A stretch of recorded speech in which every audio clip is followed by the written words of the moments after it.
So this is mitochondria. इस mitochondria के हमें बताया कि इनर मेम्ब्रेन जो होती है वो फिंगर लाइक प्रोजेक्शंस होते हैं जिनको हम लोग क्रिस्टल बोलते हैं, और बाहर वाली जो मेम्ब्रेन होती है वो स्ट्रेच्ड होती है। सो जो बाहर वाली मेम्ब्रेन है और अंदर वाली मेम्ब्रेन है उनके बीच में इंटरमेम्ब्रेनल स्पेस होता है। सो मैंने लिखा outer membrane, inner membrane and intermembranal space. जो इंटरमेम्ब्रेनल स्पेस सॉरी जो इनर मेम्ब्रेन है उसके अंदर मैट्रिक्स भरा हुआ है। इस मैट्रिक्स के अंदर हाइड्रोजन आयंस होते हैं, और जो इनर मेम्ब्रेन है उसके अंदर बहुत सारे एंजाइम्स होते हैं। ये सारे कॉम्प्लेक्सेस मैंने यहाँ पे नाम लिखे हुए हैं, कॉम्प्लेक्स 1, कॉम्प्लेक्स 3, 2, 4 एंड 5, बराबर। जो सबसे पहला वाला कॉम्प्लेक्स है उसका नाम है NADH2 डिहाइड्रोजनेज, और हम ये पढ़ रहे हैं ATS। ATS हम क्यों करते हैं? क्योंकि हमें क्या चाहिए, हमें चाहिए कि जो हमने क्रैब साइकिल से मतलब TCA साइकिल से जो NADH2 और FADH2 निकाला है हम उन्हें रिडीम कर सके, हम उनमें से क्या निकाल सके, एनर्जी निकाल सके, ATP निकाल सके। इसलिए हम ये काम कर रहे हैं, ठीक है। अब जरा समझते हैं कैसे होगा। सो NADH2 जब ब्रेक डाउन होगा तो हमने NAD बनाया, जब इसके टूटने से NAD बना तो ऑब्वियसली इसके अंदर से इलेक्ट्रॉन और हाइड्रोजन निकले होंगे, NAD प्लस होता है एक्चुअली। तो हमने क्या देखा कि NADH2 में से जो NAD बना है उसमें से हाइड्रोजन निकल के यहाँ पे पास आउट हो गए, समझे। 2 हाइड्रोजन यहाँ पे पास आउट हो गए और 2 इलेक्ट्रॉन दे दिए गए FMN को। FMN का फुल फॉर्म है फ्लेविक मोनोन्यूक्लियोटाइड, ओके। सो ये फ्लेविक मोनोन्यूक्लियोटाइड इसको मिला, यहां से वो आयरन सल्फर कॉम्प्लेक्स के पास गया, iron sulphur complex. Iron sulphur complex के पास 2 इलेक्ट्रॉन गए।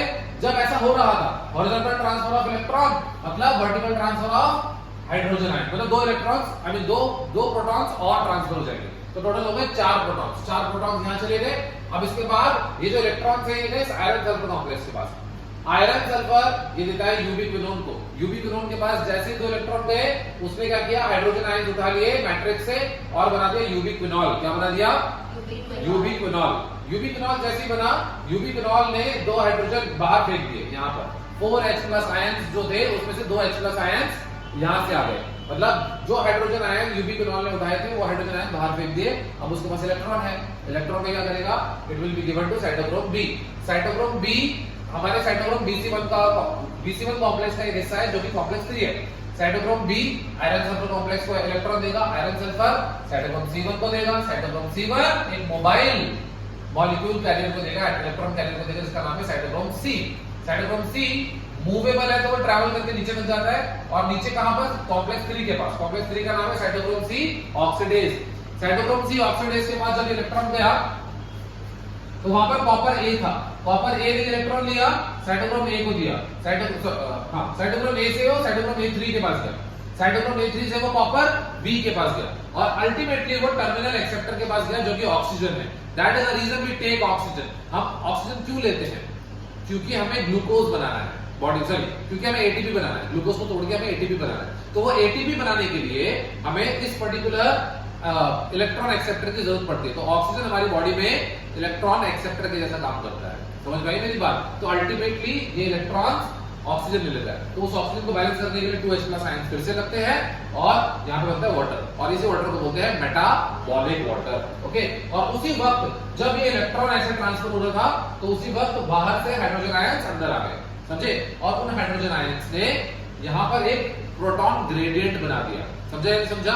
मतलब इधर से हाइड्रोजन आयन पंप हो रहे हैं तो सारा हाइड्रोजन यहाँ से कंज्यूम हो रहा है, डिक्रीज हो रहा है, और इस तरफ हाइड्रोजन आयन इंक्रीज हो रहा है, तो एक पोटेंशियल ग्रेडियंट बन रहा है। जब ये पोटेंशियल ग्रेडियंट यहाँ पर क्रिएट हो जाता है तब यहाँ पे होता क्या है, 4H+ आयंस NADH2 की वजह से आए, 4 में से 2H+ आयंस NADH2 की वजह से आए, 2 में से 1H+ आयन NADH2 की वजह से आया, मतलब 4, 5, 6 यहाँ पे 6 हाइड्रोजन आए, और फिर जब यहाँ से हाइड्रोजन उस तरफ जाएंगे क्योंकि हाइड्रोजन ग्रेडियंट बन गया यहाँ पे ज्यादा हाइड्रोजन है, यहाँ पर कम हाइड्रोजन है, तो ऑटोमेटिकली हाइड्रोजन 5th कॉम्प्लेक्स में से जिसका नाम है F1 पार्टिकल, ये F1 है, ये F0 पार्टिकल है, तो F0 और F1 मिलकर के यहाँ से हाइड्रोजन को पंप करते हैं। जब ये हाइड्रोजन यहाँ से पंप होगा तब ये घूमेगा, ये कॉन्फर्मेशन चेंजेस दिखाएगा, और जैसे ही इसमें से कॉन्फर्मेशन चेंजेस होंगे इसमें से ATP बनना शुरू। तो मतलब एक NADH2 3 ATP बना सकता है, वो इतने हाइड्रोजन इकट्ठे कर लेता है यहाँ पे कि 3 ATP बन सकते हैं, समझ में आई मेरी बात। और वही FADH2 भी ये काम करता है, FADH2 FAD में कन्वर्ट होता है, उसके हाइड्रोजन आयंस मैट्रिक्स में रिलीज होते हैं और उसमें से 2 इलेक्ट्रॉन आयरन सल्फर कॉम्प्लेक्स के पास गए, आयरन सल्फर ने उसको यूबिक्विनोन को दिया, यूबिक्विनोन ने यूबिक्विनोल बनाया, उसने भी हाइड्रोजन बाहर पंप किया, तो 4 हाइड्रोजन यहां पर हो गए। और जब इसका इलेक्ट्रॉन साइटोक्रोम बी से आयरन और साइटोक्रोम C1, साइटोक्रोम C, फिर नीचे फिर कॉपर A, फिर साइटोक्रोम A3 ये सब किया, तब एक हाइड्रोजन यहां पर भी आया। तो मतलब कहने का ये है कि 4 हाइड्रोजन इधर और 2 हाइड्रोजन यहां पर। इस तरीके से हमारे कुछ 4 4 8 तो 10 हाइड्रोजन टोटल हो गए। अब इस वजह से हम एक मॉलिक्यूल तोड़ा है हमने दोनों का, NADH2 और FADH2 का, तो कुल मिला के हमारा NADH2 FADH2 जब टूटता है तब 3 ATP NADH2 से और 2 ATP FADH2 से बनते हैं, टोटल 5 ATP हमें मिल जाते हैं। समझा या नहीं समझा? मतलब 10 हाइड्रोजन आएंगे तो 5 ATP मिलेंगे, मतलब 2 हाइड्रोजन 1 ATP बनाते हैं। Are you understanding? तो 2 हाइड्रोजन जब यहां से वापस पंप होंगे, मतलब they will be pumped back, then they will make 1 ATP. Are you understanding or not? So this is what your book says. Are you understanding? So your book says that 1 NADH2, 3 ATP, whereas 1 FADH2, 2 ATP. I hope you have understood this particular process, and this is how we have made ATP from NADH2. Thank you.